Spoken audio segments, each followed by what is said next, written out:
I'm here with Jeremy Sneller from Salto, and welcome here, Jeremy. Thank you very much. Good to be here. So in a tagline, in one sentence, what does Salto do? Well, we're a part of the organisation that accesses a space with your face. Wow, access a space with your face. So how do you do that? Well, you basically have a door, typically, and rather than having a key card like we have in the office here, or a code or some form of key, your face is your credential. So basically you walk up to a door opens. Simple as that. Ah, so a lot better for security, I imagine. For certain we tend to look at the convenience side of things. So Yeah. if you're carrying a load of bags, or you haven't got your fob in your hand or whatever, you can literally just walk up to it. So it's the convenience that really plays a strong part, but it is obviously secure as well. Yeah, and I know it's very, very useful here within the centre where we've got it running. And it's, like you said, you may have a coffee, your colleague's coffee or tea, and you're like, oh, eyes, and you're in, and it's incredible. Yeah, well, it's the other thing is I quite often forget my pass. Yep. And I know I can get in because I literally walk onto the door and then I can get into my office. It's that convenience that really plays a strong part. So, things like if you're in a care facility, for example, whereby you may be losing some of your independence in terms of memory loss and also physical loss, you literally do what you've done for many, many years. You just walk up to the door open. Yeah. Or it may be something like a gym, for example, where you don't have to have a fob or a key card or whatever. It just is you. You are your membership, if you like, and you walk in and it knows that you've arrived, and then you can then allocate a locker using your face as well. So the whole process is very streamlined. I love that, and I mentioned to you recently when I was in a hotel, I think up in Bristol, and I noticed the system they use in the hotel. I was like, wow, this is incredible. This is Jeremy's system. Yeah, well, exactly. I mean, the last thing you want to do is potentially queue to get your key card. Yeah. Whereas if you've enrolled previously with your face, literally you get a little notification to say, it's active. Yeah, it's active, and you're in room 345 or whatever. You rock up to the hotel and you just go to 345 and it lets you in. There's none of this queuing. Lot quicker. Exactly. And the other, I think the other thing that we also focus on a lot is the environmental impact, because a lot of no plastic cards, obviously. They're plastic cards, and and things like cruise ships, for example, where you have 4,000 people on a cruise ship, and then they all leave at the end of their holiday or whatever, and they all take their cruise cards back as a souvenir, and they go into landfill. So if it was your face, then that all just goes away. You're talking about, I've seen you out of Cornwall, obviously, and you're talking about cruises. So, and from what I know, you're a global company. Is that correct? Well, we started off here 10 years ago. In Tremo Innovation Centre? Yeah, exactly. On the second floor, there was 2 of us, and we started the company there. And we were just literally focusing on the UK. And we had a number of case studies here. And then we needed to grow. I guess there was 2 options. You either grow and actually go and get some investment, or you go and find somebody that as a partner that actually could take what you've got and actually extend it. So I found a Spanish company called Salto, and they are a company that have keys, cards, codes, phone, everything, all the other things that you'd actually open a door, but didn't have face. So I managed to basically get hold of the CEO and present to him your face idea as an option. And they then came across, saw what we'd done, and bought us. And now we're part of that whole incredible. Oh growth. yeah, I mean, it's for me, it's great for Cornwall because it shows that you can start a company in Cornwall, get some support and so on from people in the Cornwall, and then grow globally. We're now potentially going into 40 different countries around the world. We launched in Vegas, for example. I know that was quite a recent trip, wasn't it? Exactly, yeah. So, it's fascinating. Well, it's brilliant for us as a company because we're now getting outside investment from outside of Cornwall into Cornwall to develop the company. Yeah, and there's so many, I mean, just from speaking to you now, there's so many sort of tick factors which are positives, the increased security, the convenience of quick, speed of checking into places, also the eco side of it, no plastic cards. So it's just like tick, tick, tick. So it's incredible. Well, and for me, it feels so old-fashioned. You go home and you've got this bit of metal you stick in a door. Yeah. And it's like, really, why? It's like, and so therefore, then the more digital approach to it is to start to think, more along the lines of face rec, because we're using it today in a lot of cases, opening our phone. Yep. So that's the start. That's really where I came up with the idea back in 2017, where Apple started to say, well, okay, you can unlock your phone with your face. Yeah. Why not unlock your car, your house, your office, anywhere else? Yeah. And so that's where we started. And since then we've had to adapt as well, because we initially started with a push button version. So you push the button, it looks at your face, it opens the door.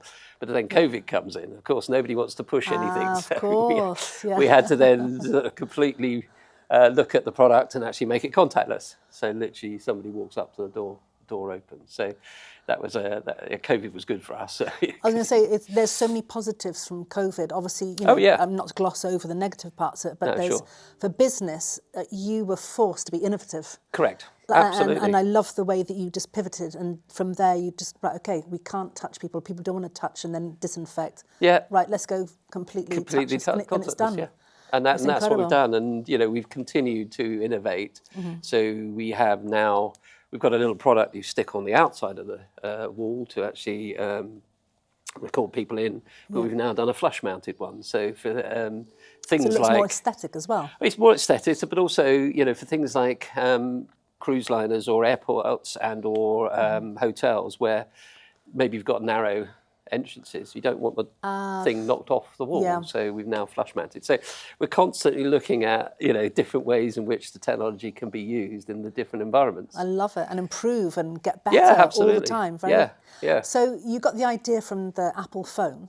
Yeah, that was originally where I got the original idea for unlocking things. Yeah. And how did you, what was your background before? Were you in a tech-based area beforehand? I guess my background's been always in tech. I was very lucky to have a successful career in London, with some of the big players, so Fujitsu, GE, Mitsubishi, and so on. So, and then moving to Cornwall, the company I'd previously worked for was NEC, and I was sales director there, and we were actually putting in border control, passport control systems into European airports. So it was then that I thought, well, actually, face rec is actually going to be somewhere or a technology that actually could be applied to more commercial environments. So that's really why I started the company. We moved to Cornwall. Yeah. I didn't necessarily want to commute every day or every week to London. So I thought, well, what do I know? I know something about face rec. So then we started the company looking at different aspects of face rec. And then as we developed, the access control piece became a thing that we then focused on. Part, and absolutely. I love it. And has it been detrimental to growth being in Cornwall, or has it making not talking about the centres, but actually being in Cornwall, like you mentioned, not going up to London so often? For me, we have a lot of resource in Cornwall. Yes. And, for me, capturing that resource, we've got university here. And so for one of my sort of give backs, if you like, is to take on youngsters that maybe would have gone to London and actually, the brain drain would have taken they would have all gone out. But it's actually then to give youngsters or people that need a career in Cornwall. Obviously, you typically get paid a little bit better and so on. But that, for me, is my give back now, is to the youth and the youngsters of actually giving them careers in tech, paid a little bit more than they would if they were a barista or whatever. Oh, incredible.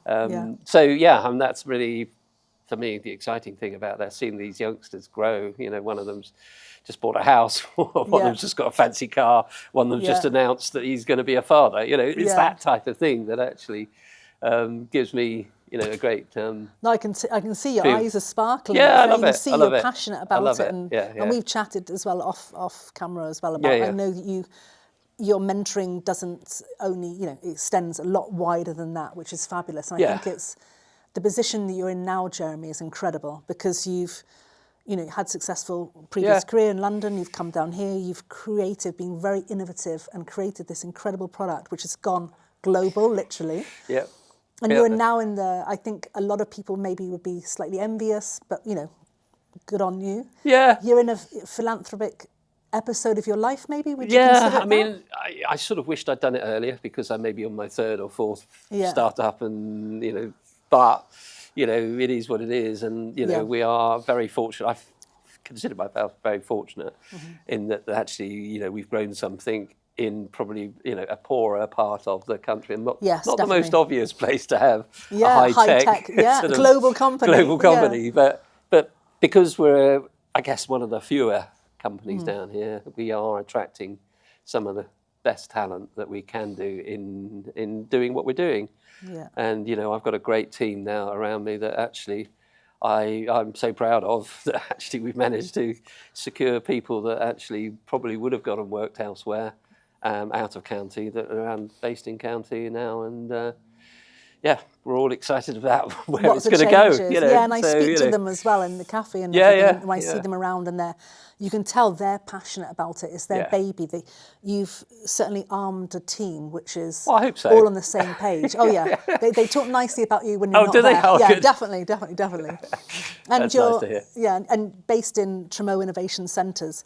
How has that benefited your business? Well, I guess when I go back, 10 years, and we were looking at somewhere to actually build the company, we looked at home. Yes, we had a small office at home, but that wasn't really right. If we're going to grow this company, we needed to have something we were proud of, and so on. And we looked around, and we've got car parking, we've got kitchens, facility, we've got the reception, all the things that when you're growing a company you need to have. Yes. So right from the start, it was very obvious that actually we could place ourselves here, and now we've got 15 people as part of the team. We've got 3 offices within the building, so it's allowed us to grow when we needed to, and that for me, as if you're running a company and you have got that growth path, it means you can actually grow as and when you need to, rather than necessarily have to keep looking for new premises or move the whole company from one place to another. You literally just get an office next door and opposite. Exactly. Exactly. You'll take over the whole floor very soon. Maybe not. And I mean, do you have a perfect client? Is there someone who, if anyone's watching today, is there any industry? You mentioned the care homes, but I suppose anywhere where access is needed, you can work across the board. Pretty much anywhere there's a door, you can argue that actually... that can be your client. To some extent. But obviously, there's specific areas that we are focusing in on. So education is one of them because, access to schools, keeping people safe in schools and so on, or universities. Gyms, spas, another key area, hotels. We're quite interested in mining. I know that's a local area because there's a massive opportunity in Australia for us, where there's big mining communities, and you get, hundreds of people arrive for their 2 week on, 2 week off, and they have to get to their rooms. They have to get access to facilities and mines and so on. And we'd be very keen to start to look at maybe some of the mining opportunities there are in Cornwall, to start to sort of say, well, okay, maybe we could showcase it here in Cornwall, and then migrate and have it as a case study.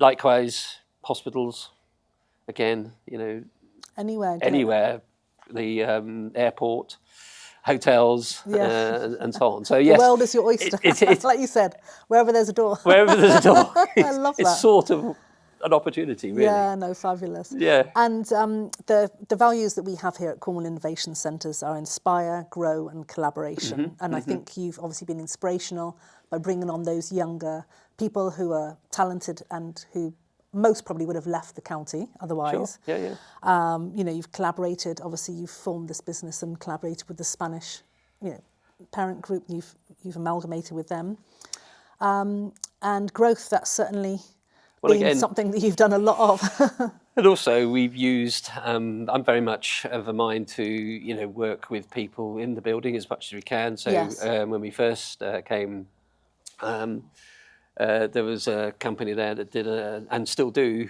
our initial CAD design and drawings and so on, and we still use them. Brilliant. But they were here in the building as well. They've moved out since then, but you know, it was very much you know, a collaborative approach that we looked at, and you know, keen to do that more of. You know, once we understand. Yeah. You know, who's in the building and where we can work together in. And also the other two centres as well in Truro and Poole Correct. as well. Yeah, yeah. And that's something I love about my role as business support, is I'm seeing businesses across all three centres. And so often someone says, oh, I need A, B and C. It's like, okay, they can do that. And oh, wow. And it's I think it's that know, like and trust when you've got that affiliation all with, okay, we're all in Cornwall Innovation. So it's sort of like I don't know, if it's... like and trust, or it's some sort of credibility almost, isn't it?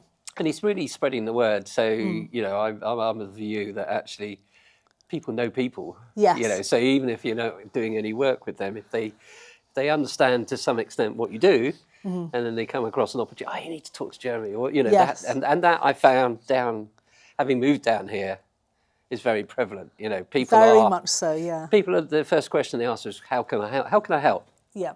Amazing. And whereas in Berkshire and in London, it's very much about, you know, what you've got, what can I have, what you've got, yeah. and all that sort of thing. So it feels very much more open down here than it maybe did out of county. That's brilliant. And apart from the business, you know, obviously great success and growing on a personal level, like what do you do at the weekends? What do you do to relax? Like, can you ever, as a business owner, switch off, or are you always thinking of another business idea maybe? Or well, you know, an entrepreneur has always got ideas. Yes, It was interesting because I was having the same conversation with my other half, my wife, over the Christmas period, because, you know, when you're building a company, that is your 100% focus. It's your baby, isn't it? It's your baby and everything else. 24/7, yeah. And now I'm very lucky to have a team where I'm not necessarily the person that has the overall responsibility. Yeah. It can be, you know, there are other people that can actually. And I was thinking, I should really look at having a hobby because you know, the Golf, hobby has been the sailing, business. I don't know. Yeah, but I'm not a golfer. I'm not, you know, yes, Art, I enjoy on the maybe, water. or So yeah, I'm up for something completely different. Yeah. I'm up for you know, open. If anybody's got any ideas, Hobbies. Okay, we'll pass them your way. Absolutely, yeah. Brilliant. Well, we love having you at the centre. You're a prolific networking genius, like networking king, they call you in Cornwall. Oh, well. So we really appreciate you being part of the centre. Thank you so much for your time today as well, Jeremy. No, well, thank you. Cheers. Thank you. Yeah. Thank you so much. That's good. Bye-bye. Good, thank you.